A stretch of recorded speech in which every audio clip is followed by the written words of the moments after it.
My name's Mark Horner. I work at Fred Hutch Cancer Research Center. Fred Hutch is on a 15-acre campus. We have 14 separate buildings. Power is very critical here. I need for my hand tools to be reliable, something that is compact and portable, and anything that can improve my productivity I'm very excited about.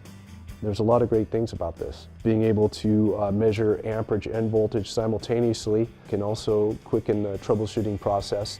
Arc flash is definitely a consideration to be able to use the FieldSense and be able to see what kind of voltage is present without having to open that panel and put yourself in that danger.